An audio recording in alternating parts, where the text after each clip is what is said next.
बताऊं। राजा राम मोहन राय बहुविवाह के विरोधी थे कि यार एक से अधिक शादी एक व्यक्ति ना करे, जो कि अक्सर उस समय कुलीन परिवारों के अंदर हो जाया करती थी। भाई पैसे वाला आदमी करे एक से ज्यादा शादी, तो गरीब आदमी तो एक से पार पटक ले वही खूब हो जाए। जमींदार परिवार से तो राजा राम मोहन राय की खुद की 3 शादियां हुई थी, पर वो बहुविवाह के विरोधी थे, पर उनकी खुद की 3 शादियां हुई थी। एक जो बचपन में बहुत जल्दी शादी हो गई थी, फिर उस वाइफ की बचपन में डेथ हो गई थी, फिर एक यंग एज के अंदर शादी हुई, उस वाइफ की भी बाद में यंग एज में डेथ हो गई थी, फिर एक तीसरी शादी और हुई। उनकी जो डेथ है वो राजा राम मोहन राय की मृत्यु के बाद हुई थी। टैगोर परिवार पूरा समाज सुधार के लिए प्रयास करता था, लेकिन पूरे टैगोर परिवार के बाल विवाह हुए थे, ज्यादातर सदस्यों के बाल विवाह हुए थे। महादेव गोविंद रानडे ने पूरा एकदम विधवा विवाह के लिए समर्पित ही हो गए थे। भाई विधवाओं की शादी होनी चाहिए, विधवाओं की स्थिति सुधरनी चाहिए। खुद की जब वाइफ की डेथ हो गई थी तब तक उम्र काफी हो गई थी, दोबारा शादी की थी, तो आप दोबारा किसी विडो से भी शादी कर सकते थे, विधवा विवाह वाला सही हो जाता, पर दोबारा 11 साल की बच्ची से शादी की थी। हालांकि हम बाद में उन चीजों को कवर करते हैं और हम कहते हैं कि नहीं, एमजी रानडे ने वो दूसरी वाली जो शादी थी वो अपने पिता के दबाव में आके कर ली थी, उनके पिता ने कहा कि नहीं यहाँ करनी पड़ेगी। अक्सर होते हैं अपने गांव में डोगरे कहते हैं मैं जबान दिया हो, उस जबान की वैल्यू रखनी ज्यादा जरूरी हो जाती है थोड़ी, तो कि वैसे उन्होंने शादी कर ली थी। पर ये एक बड़ा कॉन्ट्राडिक्शन देखने को मिलता है, और मुझे हमेशा लगता है यही कारण था कि ये लोग अपने समय के अंदर देश के अंदर कभी लोकप्रिय नहीं हो पाए।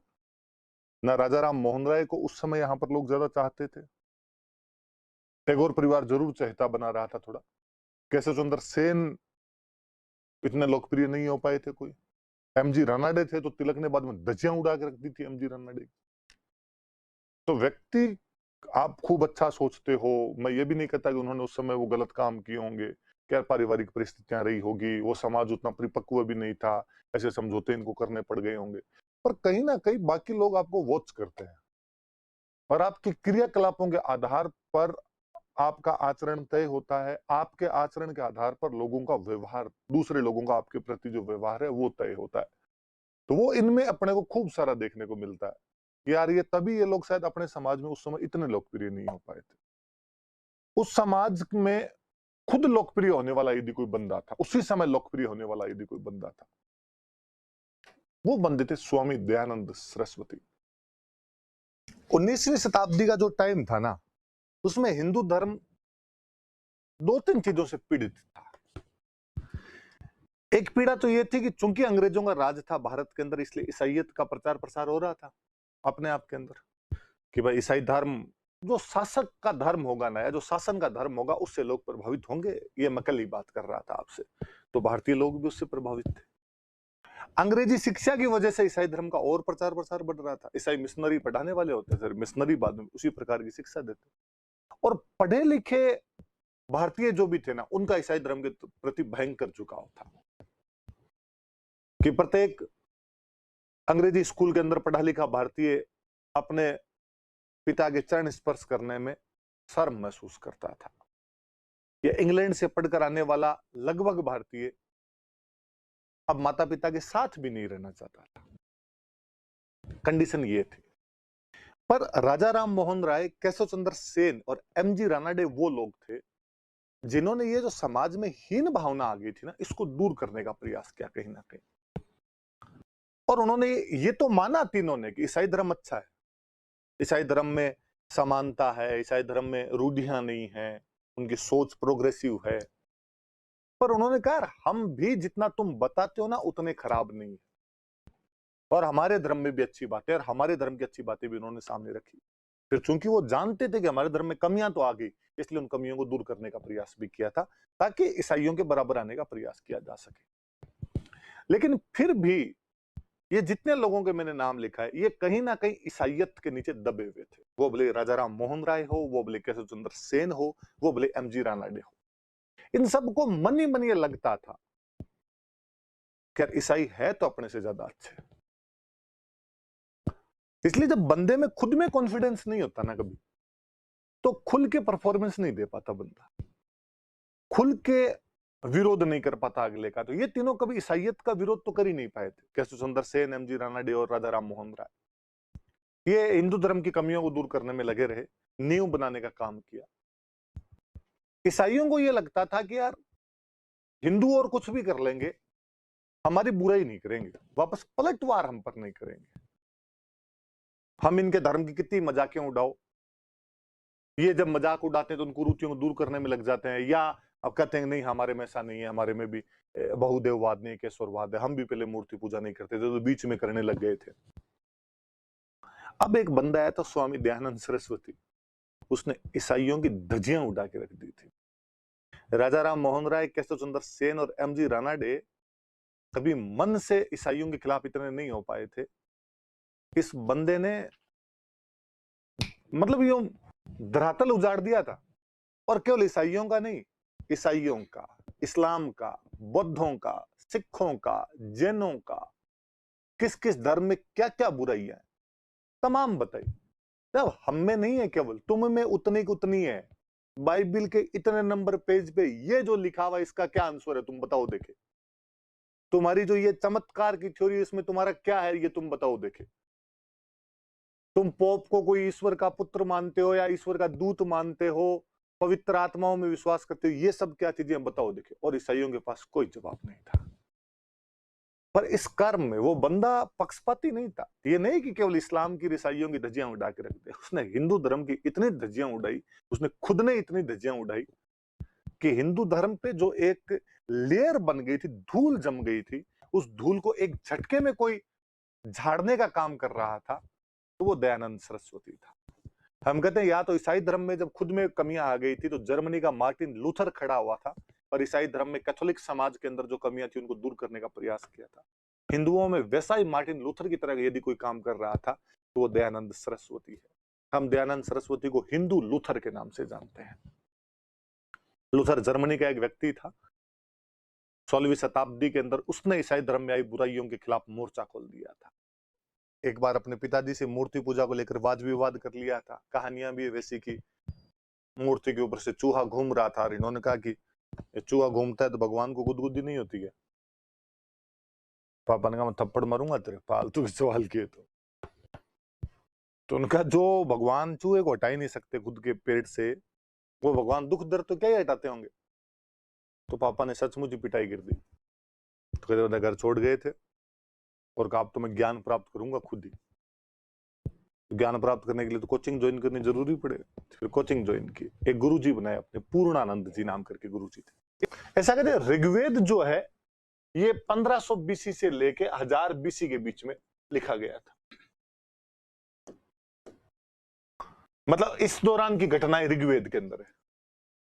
इन तीनों के जो लिखा हुआ है वो कहते हैं हम 1000 बीसी से 600 बीसी के बीच की घटनाएं हैं। तो हम ये जो 1500 बीसी से 1000 बीसी का टाइम है, इसको तो हम कहते हैं ऋग्वेदिक काल।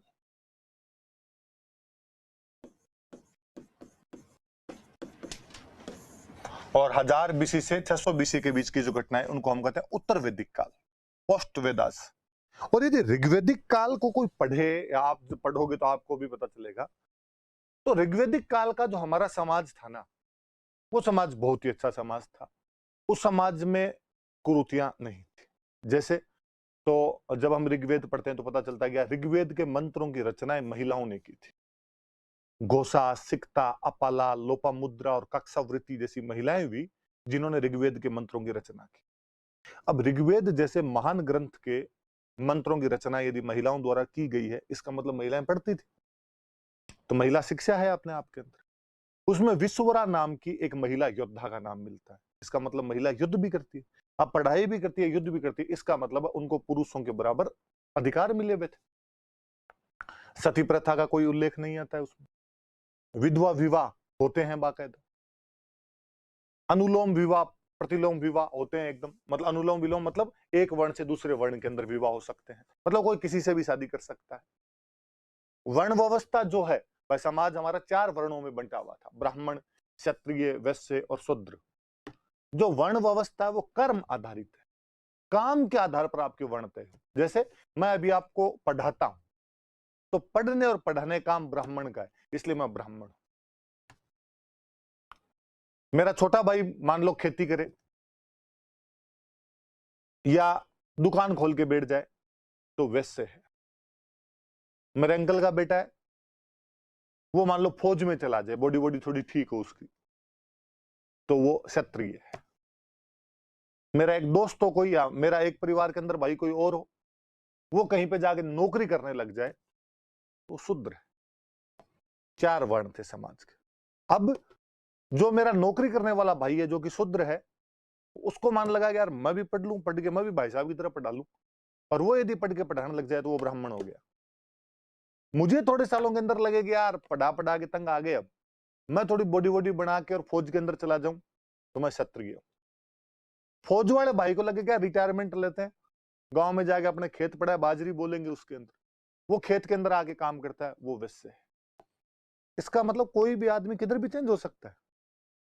आपका वर्ण आपके कर्म के आधार पर तय होगा। जब वर्ण कर्म के आधार पर तय होगा ना, तो जाति आ ही नहीं सकती कभी, क्योंकि तब तो जाति चेंज हो रही है चलती। ये तो हुआ क्या कि उत्तर वैदिक काल तक आते आते वर्ण व्यवस्था जन्म आधारित होने लग गई थी, कि ब्राह्मण के घर में पैदा होने वाला ब्राह्मण है, शूद्र के घर में पैदा होने वाला शूद्र है, और यहां से जातियां बननी शुरू होती है। अब जब ऋग्वैदिक काल में कर्म के आधार पर वर्ण थे, और कोई भी आदमी एक वर्ण से दूसरे वर्ण में जा सकता है, मतलब सोशल मोबिलिटी है, सामाजिक गतिशीलता है, तो जाति हो नहीं सकती। और जब जाति नहीं होगी ना, तो छुआछूत नहीं होगी। जब जाति आई तो ऊंच नीच वाली बात आई, तो इसका मतलब ऋग्वैदिक जो समाज था उसके अंदर छुआछूत भी नहीं थी। अच्छा, उसके अंदर मूर्तियां का कोई वर्णन नहीं, मूर्तियों का वर्णन नहीं मिलता, इसका मतलब मूर्ति पूजा नहीं थी। पर भगवान तो थे, तो उन भगवानों की पूजा कैसे की जाए? तो भगवानों की पूजा करने के लिए यज्ञ करते थे, तो यज्ञ पे बल दिया जाता था, भाई यज्ञ किए जाने चाहिए। एक ईश्वर है उसके अंदर विश्वास करते थे, एकेश्वरवाद के अंदर विश्वास किया करते थे। शुरुआत के अंदर जरूर थोड़ा बहुदेववाद दिखाई देता है कि प्रकृति के अलग अलग चीजों को उन्होंने देवता मानना शुरू कर लिया था, परंतु ईश्वर फिर भी हुए कि फाइनल जो सबसे बड़ी ताकत है ना, वो तो एक है। एकम सदम विप्र बहुधा वदंती, सत्य एक है, विप्र जिसका बार बार वर्णन करते रहते हैं। ब्रह्म सत्यम जगत मिथ्या जीवो ब्रह्म नाप्र, सत्य ब्रह्म है, उसके अलावा कुछ नहीं। तो दयानंद सरस्वती ने कहा कि हमारे उस समाज में एकेश्वरवाद था, मूर्ति पूजा नहीं होती थी, यज्ञ होते थे, हर कोई आदमी यज्ञ कर सकता था, इवन महिलाएं और शूद्र भी यज्ञ कर सकते थे। कर्म आधारित वर्ण व्यवस्था थी, इसलिए जाति नहीं थी, इसलिए छुआछूत नहीं थी, लड़कियां पढ़ती थी, विधवाओं की शादियां होती थी, सती प्रथा नहीं थी, लड़कियों को मारा नहीं जाता था, बाल विवाह नहीं हुआ करते थे। तो उनका हम भी वैसा समाज बनाएंगे जैसा समाज हमारे ऋग्वेद के अंदर था। इसलिए उन्होंने नारा दिया, वेदों की ओर लौटो, बैक टू द वेदाज। और वेद भी कौन सा वेद सबसे प्रामाणिक है? तो ऋग्वेद जो है वो सबसे प्रामाणिक ग्रंथ है। हम जैसा ऋग्वेद के अंदर लिखा हुआ वैसा समाज बनाएंगे। ऋग्वेदिक समाज के बाद हमारे समाज में लगातार डिग्रेडेशन आए हैं, और वो जितने भी डिग्रेडेशन आए हैं उनको हम दूर करेंगे, उनको हम हटा देंगे, और हमारा शुद्ध स्वच्छ सरल समाज जो था ऋग्वेद के टाइम के अंदर, वैसा समाज बनाने की वापस प्रयास करेंगे, और वैसा समाज बनाएंगे तो हम अच्छे हो जाएंगे। और उन्होंने कहा ये हमारा समाज तब है 1000 बीसी में, जब तुम्हारा ईसा मसीह तो पैदा भी नहीं हुआ था। 1500 बीसी के अंदर तुम इस प्रकार से रह रहे थे। इसलिए जो तुम कहते हो ना कि दुनिया को अच्छा बनाने का काम ईसाई कर रहे हैं, तो गलतफहमियां हटा के रखना। तो घर में घुस के चैलेंज करने वाला कोई बंदा था तो वो दयानंद सरस्वती था। तो नारा क्या दिया था? वेदों की ओर लौटो।